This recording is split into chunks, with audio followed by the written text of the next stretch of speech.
So it's Nicole and Omar back again. We still hate everything. We just saw Chips.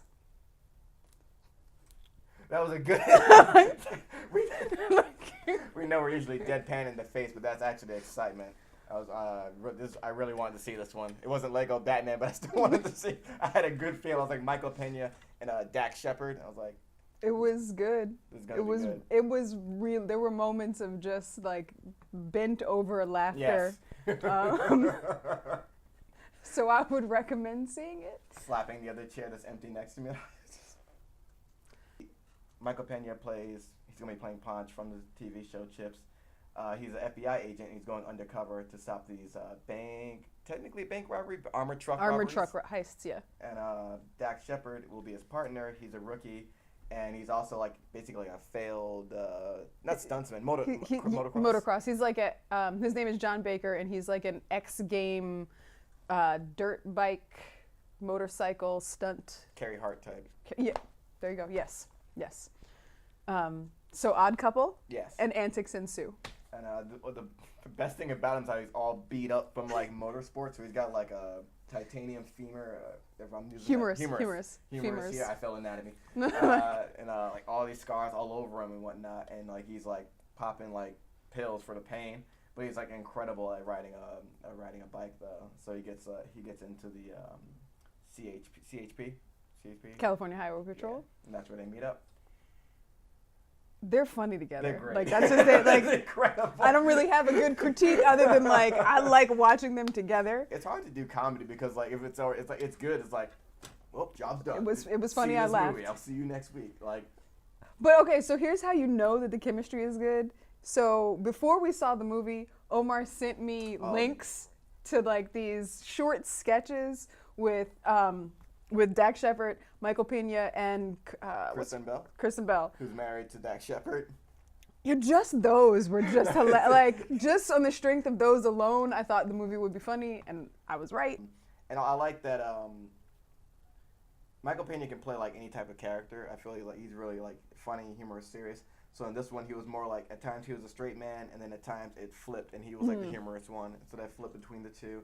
But his character was always more calm and didn't really jump out of pocket until like he was really like pushed to a certain point. And even then, you didn't see when it was gonna happen. Which was the best part. Yes. So what I liked about this movie the most is it felt like Dax Shepard wrote and directed it, but he just attacked toxic masculinity like you couldn't help but laugh at like, yep, that's some fake ass masculine shit that people do that makes no sense. Like so when the characters first meet, John Baker, Dax Shepard's character, just not even accuses because he's right, just accuses Michael Pena's character Ponch of being homophobic. And it's just perfect. Yes. It's just, I mean, besides that there's just like dicks touching, which like I'm in favor of. For context, he was trying to get him like the pound, but he was in his underwear and they're just meeting. He's like, oh, okay, man. I was like, oh, it's good to meet you. Whoa, no. He's like, I can't do that. I can't do that. Like No. all of the stereotypes that you associate with these like hyper masculine police officers, he just attacked like head on in the funniest way that makes you like, oh yeah, you do that, and also it's wrong. So there's like the element of, I think the interplay of the element of like slapstick humor, because it is a very physical humor. There's like motorcycles and people are falling and like hurting themselves, and John Baker, the character, does have a lot of pre-existing injuries from his life in like the X Games.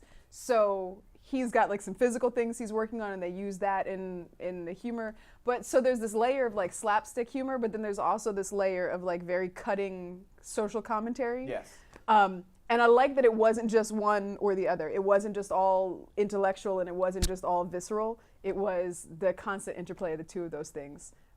Dax Shepard he's laid out, and because when it rains, like, you know, all these scars and pains on him, he's completely hurt. So he's calling people, and then he calls Ponch to come over, and Ponch's like, oh yeah, I'll help you out.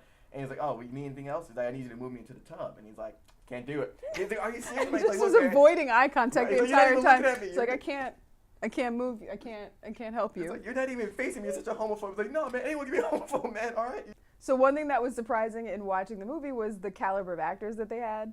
So I did not expect Vincent D'Onofrio to be in the movie at all, especially not in a comedy, although he wasn't particularly funny, but I just didn't expect to see him. Getting back to Ponch and John, what I did like was like each one excelled at a certain thing. You saw how Ponch was so good at being an FBI agent. Like the camera zooms in on like, not like super obvious, but like it zooms in on what he's focusing on and when he's profiling people.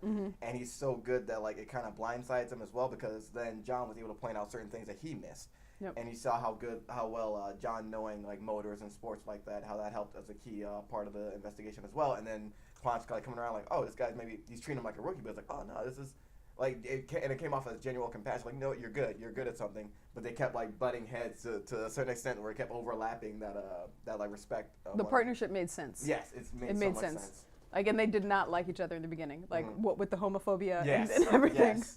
But yeah, like as the movie went on and as like everything was revealed about each of the characters, it made sense that they would be friends and that they would get along and that they complemented each other really well. So that was good. We talked about the scars on John and whatnot, but for Ponch's character, we could talk about like he was basically a sex addict. Yeah, I mean he was a sex addict. He was a sex addict, and which you get in the commercial too. Yes, you get that that in was the also commercial. there too. And he's like his thing was yoga pants. I thought it was just like, is it women? Was it always yoga pants? And it was so specific. Mm-hmm. Like, tell me about the stitching. Like really? what? I don't know. What did he call a banana? What, a banana stitching? It was. I happen to know this. It's a gusset, so like sometimes like on yoga pants there's just like a straight seam from the front to the back. Okay. But sometimes it looks like literally like somebody took a banana and flattened it and it goes on the crotch. And it's like a sewed oval to like reinforce the crotch. Gotcha. He enjoyed those. That is my kind of humor too, where you get so specific about something. Like I'm like, because you know it's real. Yes. Like, because you know that there's somebody like in a writing room like, like, I'll be back, guys. Like let me just go write this scene real quick in the bathroom. Another good thing about that, like it wasn't like him preying on women that were like low self-esteem. That was miles more like, it wasn't like, oh, like you're preying on women's low self-esteem. He's like, because that girl kind of wasn't attractive. Like, what are you talking about? She's really confident. Like, she's really confident. Yeah, like, I appreciate that. That's incredibly sexy. That's powerful, man. And so, like, as he was calling him out on as John was calling him out on the homophobia, he was without even really calling him out on it. He's like, nah, man, like, kind of. Your priorities are messed up. Like, exactly, what do you mean she's not? Oh, she's not hot because she doesn't look like a model, but she's super confident, like, and also sex positive. And that's what made her hot to him. And that was refreshing to see in a movie because you don't ever see that. And he really just broke it down for his partner and was like, what are you even talking about? Exactly. Like, that was good. I'm still like, I can't even get over. I'm just really impressed by the writing. I'm really impressed by what they use the humor to do effectively. And it kind of makes me want to be like, fuck you, Dave Chappelle, and all of the other comedians that are like, it's really hard to be funny and because of PC culture and my feelings are hurt because I'm sensitive. Like, it's really not that hard to make a funny movie that also pokes fun at like stereotypes and does not punch down and does not make fun of people who are already victimized and marginalized. Like, this was like, oh, your masculinity is kind of ruining things, and so I'm going to make fun of that, but not like making and John Baker was like, by like all objective measures, a masculine dude. Like, he was like covered in scars and like we saw him half naked because his junk was all up in the other dude's face. Like, he was a good looking handsome man who's like muscular and athletic, and he's a police officer and he's in a uniform and all of the like weight that those things carry. But also he was like, I think you need closure. Yeah, closure. Why do you keep talking to me like we're in therapy, man? Like, what? He was like, I just want you to feel safe. So like there was the idea that these things can exist in the same person at the same time.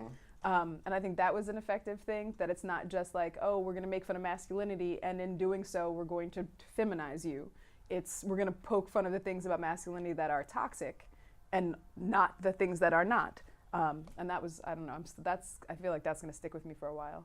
That's a new thing, like, and like using comedy to like branch out as well. Because you don't, like you said, you don't see that much. So like crossover. So we were talking about this on the All Raw Ravenclaw review this morning with Brittany and Will about the idea that like what comedy has to do and why people complain about it being very difficult in the context of what Chappelle is doing, whatever. And I just like, so this was like a perfectly timed movie. Yes. I think because it proved like everything that people are giving Chappelle a pass on. Like, oh, you could be transphobic, you could be homophobic, you're still very funny. Yeah, but you don't have to be those things in order to be funny. Like, we were doubled over laughing, and we weren't the only ones in the theater laughing as hard as we were. And none of it was transphobic or homophobic or misogynistic or racist or any, like. No one's gonna I don't laugh at this social justice warrior comedy, this social commentary comedy. Where are the dick jokes? There's no dick jokes. Also, there was dick jokes. Oh, there's no. Like, where are the homophobic jokes? but that's the thing, the jokes about homophobia were pointed not at people who were gay, but were pointed at people who were homophobic, which is how you tell those jokes.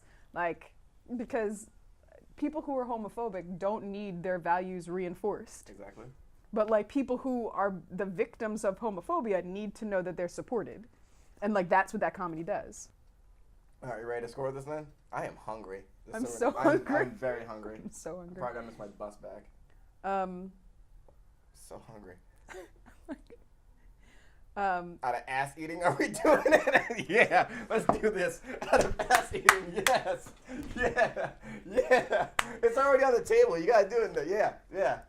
I mean, that's all you. That's all. So what are you? How many? So you gotta give the number. 8. I can't even. I don't know. 8 ass eatings out of 10. What are we even doing? Because it's in the movies. It was referencing in the movie. I'm going with. You know what? Because I would definitely watch this again. I would watch it again too. I'm gonna go with the 9.4. Oh, the 9.4. Oh, we getting into like Olympic scores now. Yeah, 9.4 on the ass eating. Like I see that. Oh God, this is real. Will's gonna be like, "What are you doing?" Whatever. I see that. I'm like, you know what? That had good form. 9.4. 9.4 on the ass eating. That's why I give this movie. It's in the movie. It's in the movie. Why don't we say like 8.4 years out of the game? Out of 10. Fine. Maybe. We can PC culture's ruining everything, Nicole.